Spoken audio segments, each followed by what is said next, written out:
Things seem to be happening thick and fast over at the Conjuring house, and there's never a dull moment, ever, when it comes to this kind of thing, as Jacqueline Nunez is back over on Facebook, and we've also got someone who was interested in buying the Conjuring house a couple of months ago, kind of talking about the situation over on their Twitter page, kind of stating, I'm not really following what's going on, I still want to buy the property. What's the development? And it's kind of crazy that someone who's wanting to buy the Conjuring house is so out of the loop. You'd think that this person was in the loop, right? But apparently not. Anyway, let's get things started off over on Facebook. So obviously, the Conjuring house Facebook page was kind of where things started to get a bit messy. And last year, I think it was around September time, the Conjuring House's official Facebook page and Instagram page got taken down by Meta, and Jacqueline Nunes was, of course, absolutely furious about it. Well, she's decided that she's going to take it into her own hands on her own private Facebook and start posting again for the first time since April of last year, right? So, obviously, April of last year, this was the last thing that she put up. It wasn't unhinged, it wasn't crazy, it wasn't out there. It was just a post about her cat who apparently went missing, right? Nothing out of the blue, nothing crazy.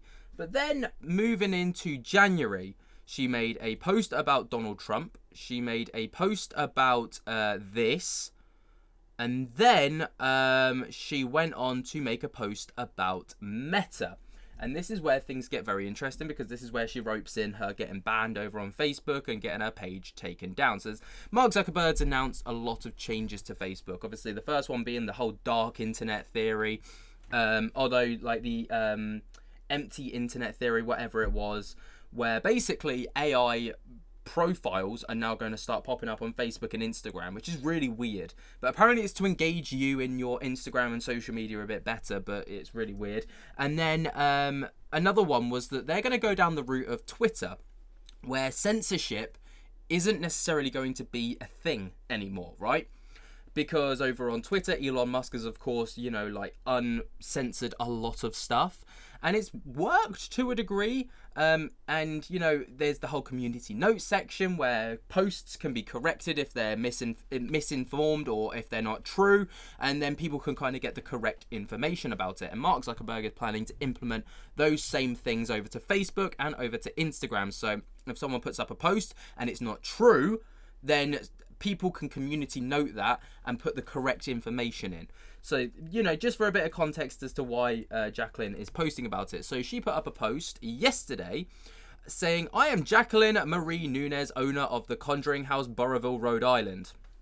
Obviously, that's what we've come to expect as an intro from Jacqueline these days. Meta deleted my TCH page over the summer, completely silencing my voice and the voices of our present and future guests.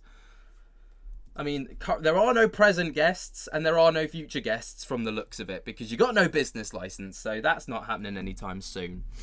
At the time of this erasure of my business account, where I often express my opinions and shared paranormal evidence, that's a heavy stretch right there as well.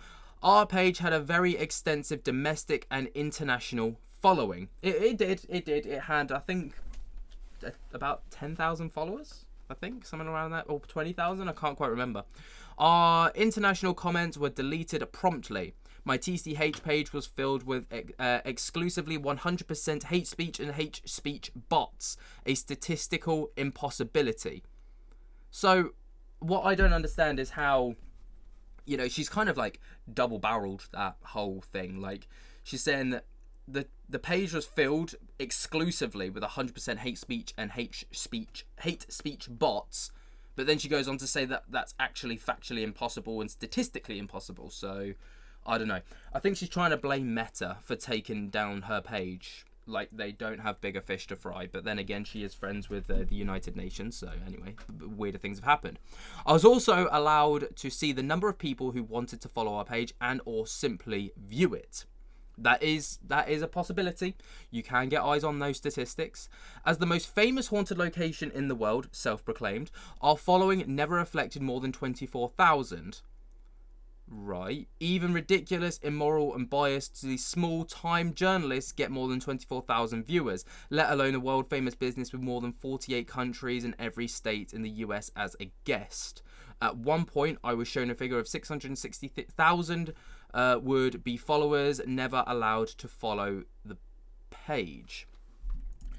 Right, so I'm going to give everyone just a quick crash course on Facebook statistics because it's very, very different to that of YouTube and anything else, right?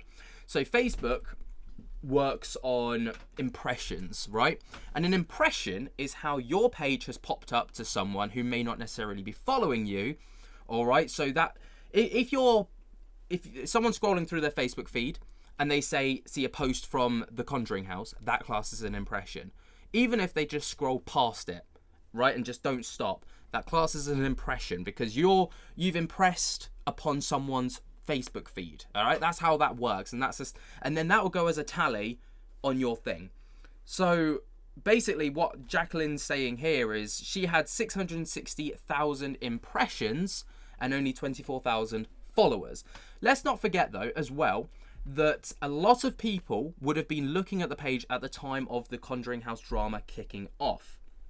So those impressions will be marked up significantly because of all of the drama that's going on. Let's not forget Jason Horse was posting videos at the time which were getting, well over 200,000 views. So that could be 200,000 new eyeballs going over to the Facebook page. I was making videos, some of which reached, 20 to 30 to 40 to 50,000 views. That's another load of impressions. I think Mythos made a video about it. That's more impressions. There were more YouTubers making about it. John Wolf made a video about it. That's more impressions, right? So you get the idea. People going over to look at a page does not reflect followers, right? So Jacqueline's like, oh, my page got blocked from getting followed. No, people just looked at your page to keep up with the ramblings that you were posting without following. That's just how it works.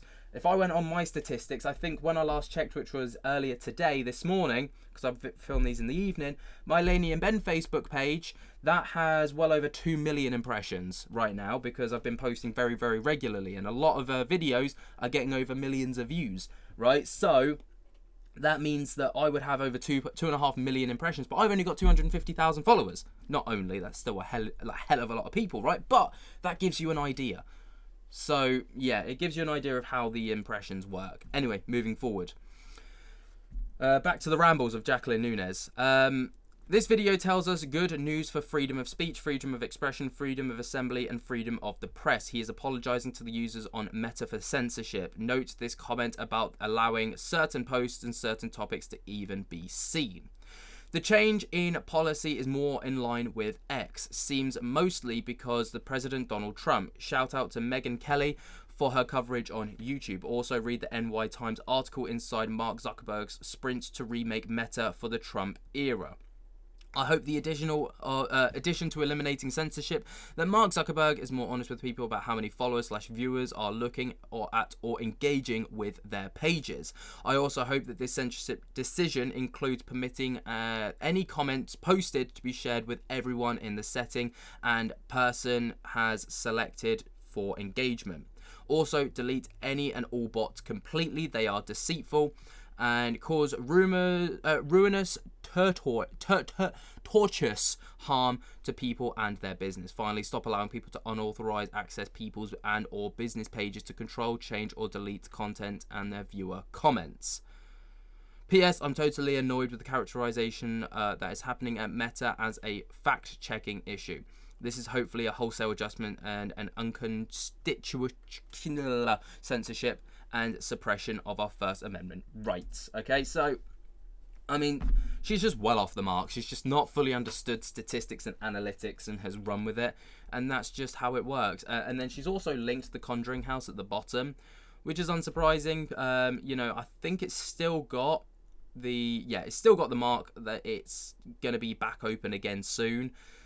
I mean, whatever she plans to do with that, I do not know. Like, literally, I'll keep you up to date. But you may remember a couple of months ago, Elton Casti, the YouTuber from Overnight and TFIL, has basically shown interest in purchasing the Conjuring House alongside comedian and paranormal part-time investigator Matt Rife. He stated on Twitter yesterday? 2 days ago at the time of recording, does anyone know what's happening with the Conjuring house? Matt Rife and I made a formal offer to buy, but no response, and seemingly no one had reached out or heard anything. I'm not deeply following what's happening, so there's very likely something I've missed and some key info. Well, my man, you have missed an awful lot. There's a lot of stuff that you basically need to fill in on, and she's stated that she's not selling under any circumstances. So I think if they really want the Conjuring house, they're going to have to put up one heck of a fight to get it. And even then, I don't think it's going to be enough. She's got no intentions of selling that property. She's sunk a lot into it from the looks of it. And, she's sunk her reputation into it, unfortunately. And that was a sinking ship as well. But there you go, there's the update for you guys. What do you guys think? Let me know your thoughts and opinions. I might reach out to Elton Casti. I've had a couple of conversations with him before, so I might be able to see if he'll be willing for a chat. Let me know what you guys think down in the comments below. While you're down there, jump to get the hell out of that like button, subscribe if you're new, and until next time, I will spook you later. Peace.